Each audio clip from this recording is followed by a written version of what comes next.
Have you ever given your whole heart to a company, only to find out the people running it would trade your loyalty for a quick excuse and a signature on a severance paper? Have you ever wondered what would happen if the very person they tried to silence became the one holding the truth they feared the most?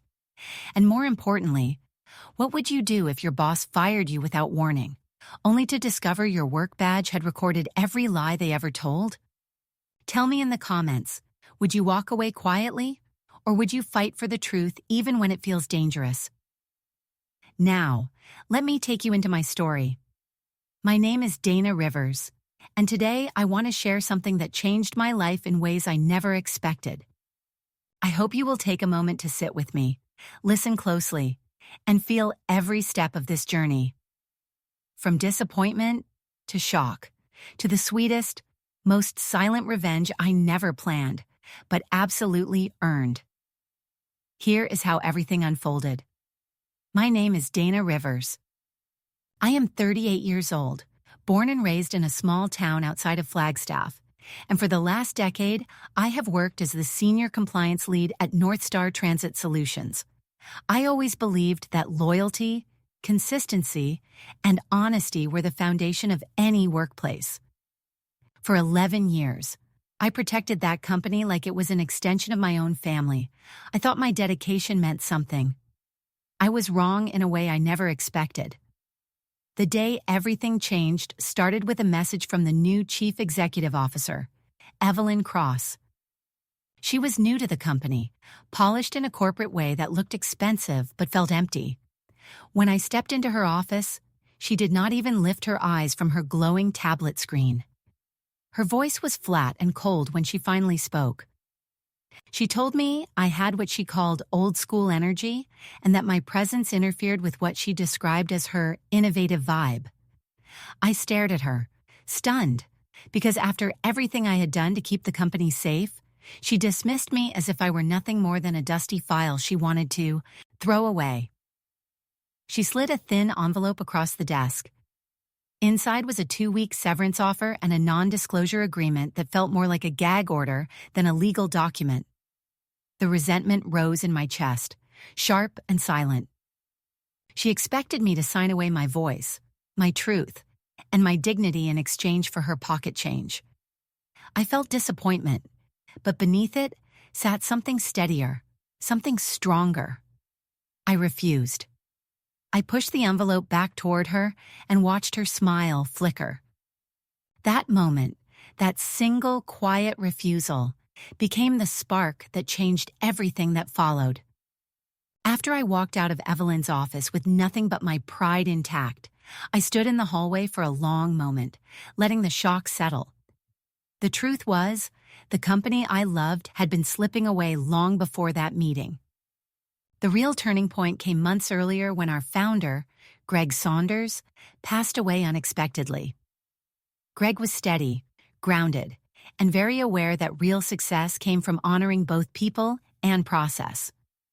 When he died, something inside the company shifted, almost like the soul of the building went quiet. Under Greg, North Star Transit Solutions felt like a place where every voice mattered. Safety was sacred. Regulations were not suggestions.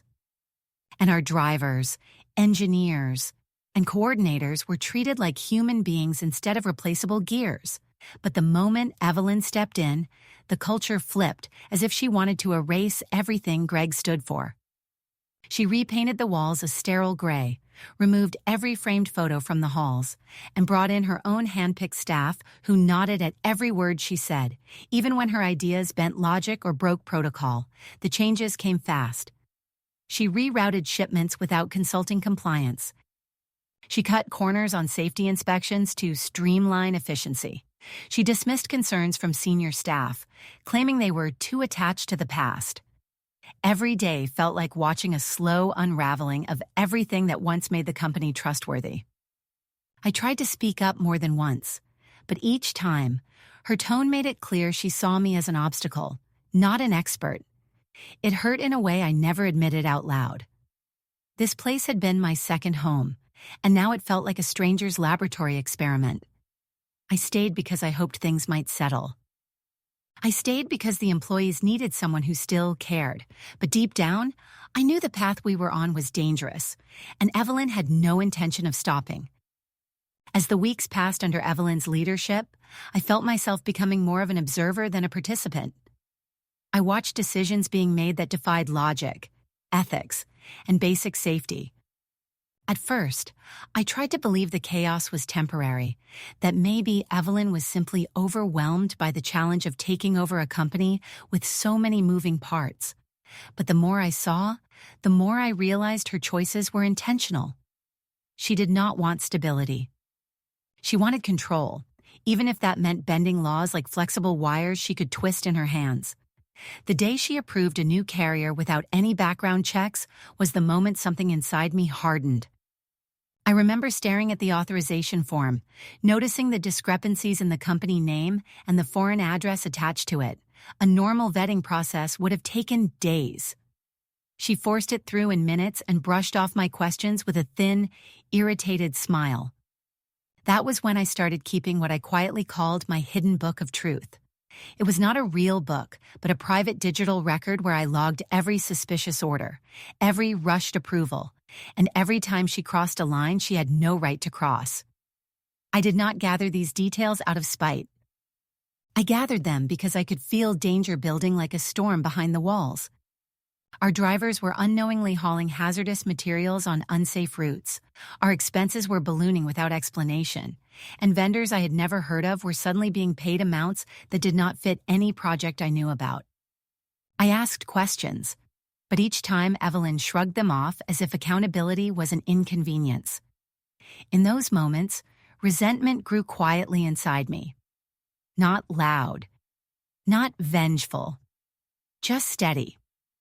I told myself I was simply documenting facts for my own protection, but part of me sensed I was creating something much bigger, something that might one day save more than just myself. The more I documented, the heavier the responsibility felt. I carried the truth in silence, wearing it like an invisible weight that followed me from room to room. But what no one knew, not Evelyn, not her new inner circle, not even most of the board, was that I was not just gathering information on my own. I had help, even if it came from the most unlikely source. My old identification badge. It looked ordinary on the surface. The plastic was scratched around the edges, and the embedded chip flickered a little from years of use.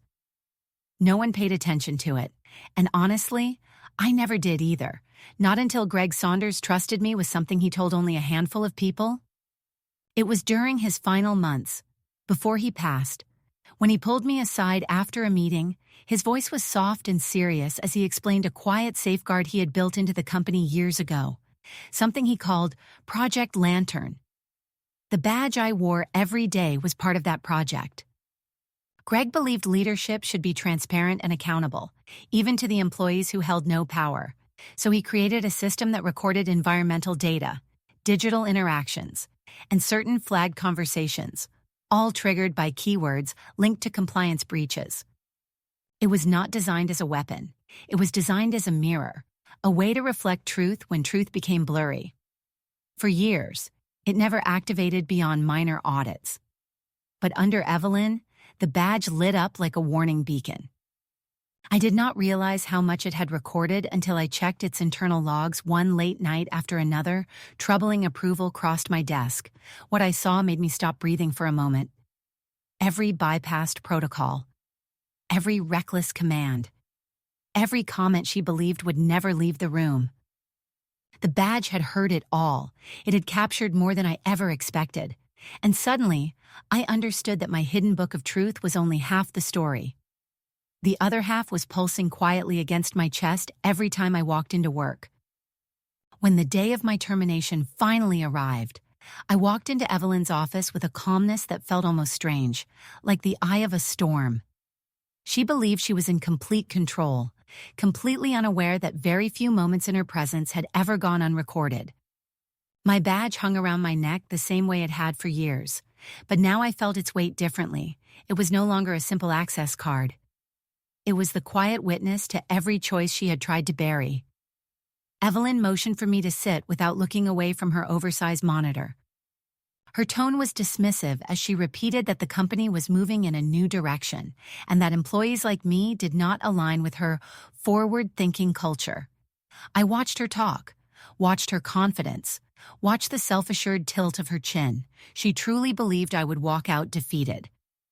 But as she continued her rehearsed speech, I placed my badge gently on the glossy surface of her conference table.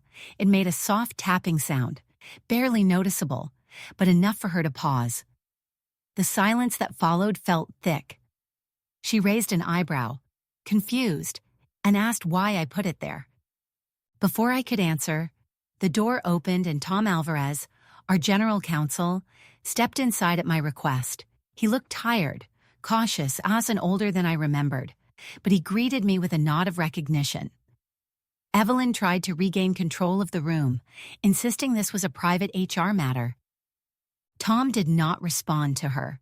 Instead, he picked up my badge, scanned it with his handheld reader, and watched the device light up with streams of data. His expression shifted from curiosity to shock, then to something I had never seen in him before. Fear. Evelyn demanded to know what was happening, but Tom ignored her. He read through the catalog of recorded events, each one stamped with time, location, and audio signatures. When he finally looked up at her, his voice was quiet but steady. "We have a problem," he said. I did not smile. I did not gloat. I just sat there, letting the truth settle into the room. It was the first moment Evelyn realized she was no longer the one holding power. Evelyn's confidence cracked the moment Tom set the reader down on the table. Her polished expression stiffened, and for the first time since she arrived at North Star Transit Solutions, I saw something real flicker across her face. It was not anger. It was not denial. It was fear, sharp and unmistakable. She reached for the reader as if she could snatch back whatever the device had revealed, but Tom lifted it out of her reach with a firm shake of his head. He told her calmly that the badge had captured months of non-compliance, misrepresentation, and deliberate protocol bypassing. His voice remained steady, but his hands trembled. Evelyn tried to regain the upper hand, insisting the recordings were unauthorized, unethical, and invalid. She spun words quickly, hoping her speed would outweigh the truth, but Tom cut through her argument with a single sentence that silenced the room. "The founder authorized this system," he said. "And its data chain is protected." Her eyes narrowed at me, filled with a bitterness that burned hotter than anything she had shown before. She lunged for my badge with a sudden burst of desperation, gripping it so tightly that the lanyard snapped. She threw it toward the wall, as if destroying it could erase everything it held. The plastic casing cracked, but I did not react. The badge did not need to survive. Its job was already done. I looked at her and spoke for the first time since entering her office. I told her the truth she never bothered to consider. Project Lantern did not store data on the badge itself. It uploaded everything, every night, to an independent audit vault in Iceland. Each file was encrypted, mirrored, and time-stamped on a blockchain ledger that could not be altered or deleted. By the time she tried to destroy the badge, the evidence had already reached the chairman of the board. The silence that followed was different from every silence before it. It was final.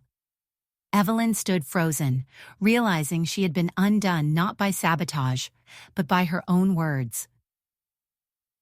And for the first time since the day she arrived, she understood she could not outtalk the truth. In the days that followed, the atmosphere inside North Star Transit Solutions shifted into something tense and uncertain.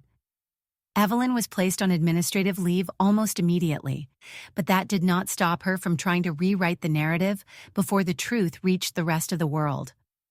She launched a public statement claiming she had become the target of an internal rebellion led by what she described as the resistant old guard.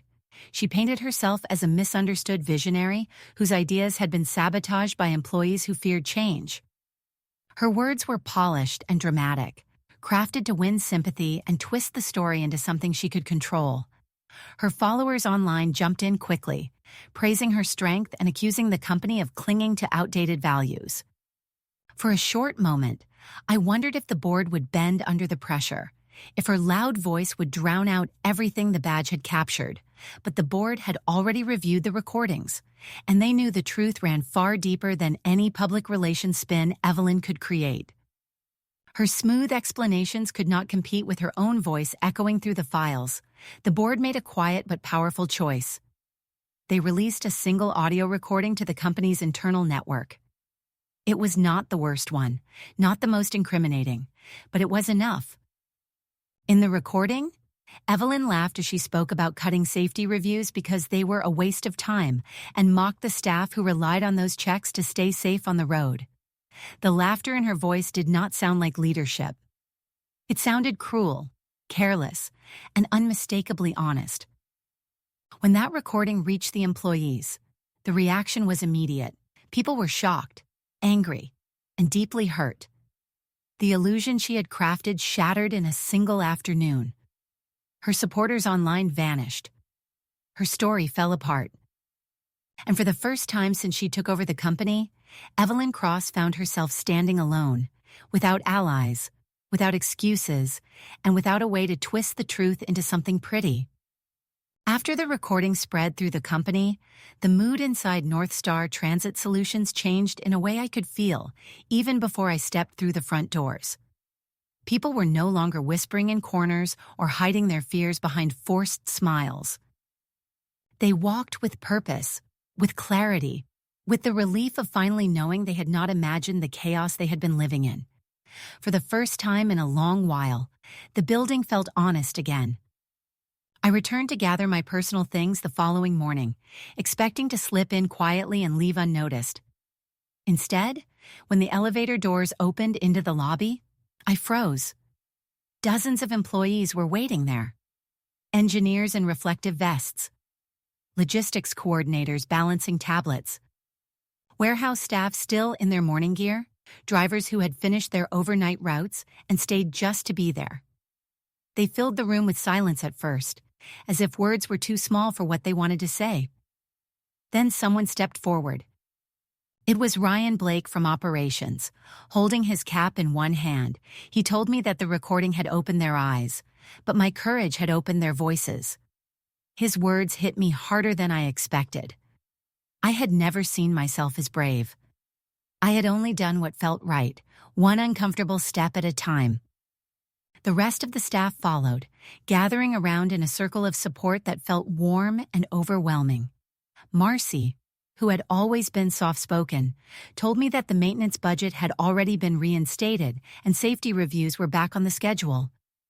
Others said they finally felt safe speaking their minds without fear of retaliation. They thanked me, not just for exposing Evelyn's decisions, but for standing up when standing up felt dangerous. In that moment, the resentment I had carried for months loosened its grip. I realized that my fight had not been for revenge, it had been for them. For every person who worked hard without asking for recognition. For everyone who deserved leadership that valued their lives, not just their labor. And as they stood around me, their faces full of gratitude, I felt something stronger than victory. I felt belonging. The day after the employees gathered in the lobby, I received a formal request to meet with the board. I had no idea what to expect as I walked into the top-floor conference room, the one with the tall windows that overlooked the entire city. Chairman Arthur Glenn sat at the head of the table, calm and serious, his fingers folded together as if he were weighing something heavy. He thanked me for my honesty, for my persistence, and for refusing to be intimidated when the company needed truth more than comfort. His tone was sincere, but there was an uneasiness behind his eyes that made me sit straighter in my chair. After a long pause, he slid a thick envelope across the polished table. My heart tightened. Inside was an offer. More money than I had ever seen in my life. It was a buyout package, generous enough to erase my worries and set me up anywhere I wanted to go.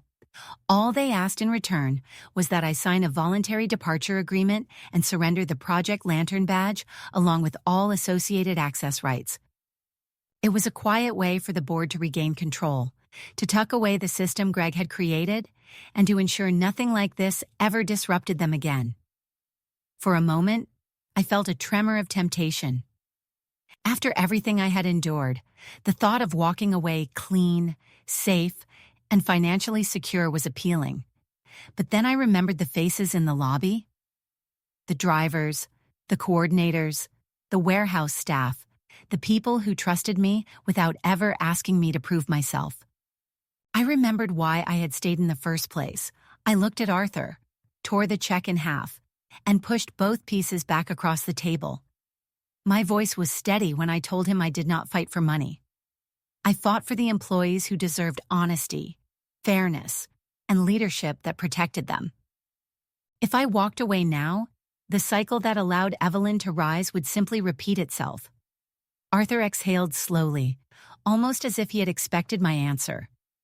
And in that moment, I knew there was no turning back.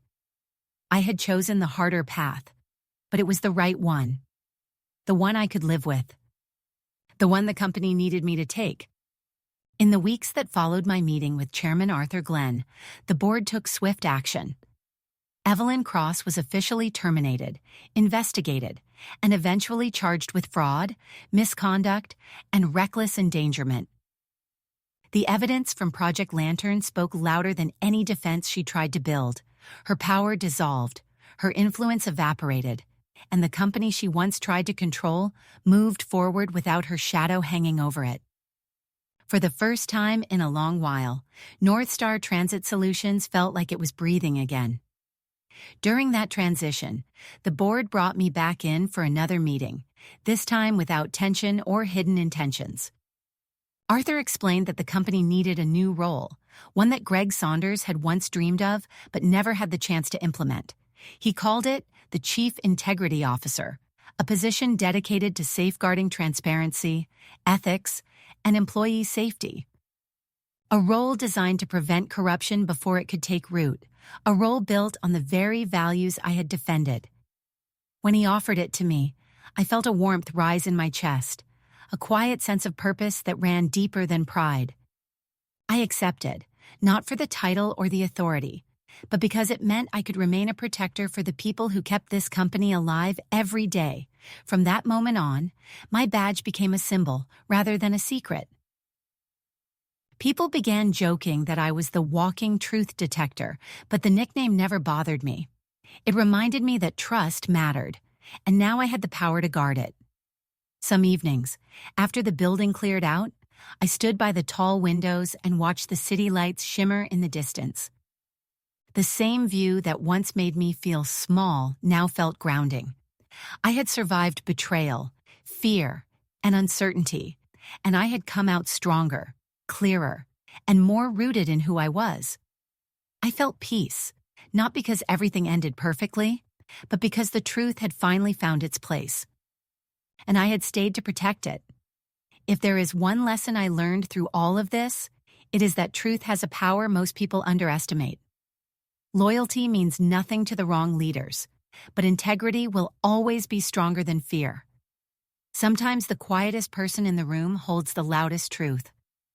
Sometimes the smallest refusal becomes the spark that changes everything, and sometimes standing alone becomes the moment everyone finally stands with you.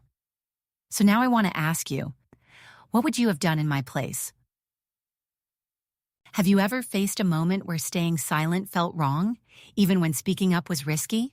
Share your thoughts, your stories, and your experiences. I want to hear them. If this story made you think, moved you, inspired you, or even made you a little angry in the best way, make sure to like, comment, and share it. And if you want more stories like this one, more truth, more justice, more sweet revenge, join us and follow the channel. Your voice matters here. Let us grow this community together.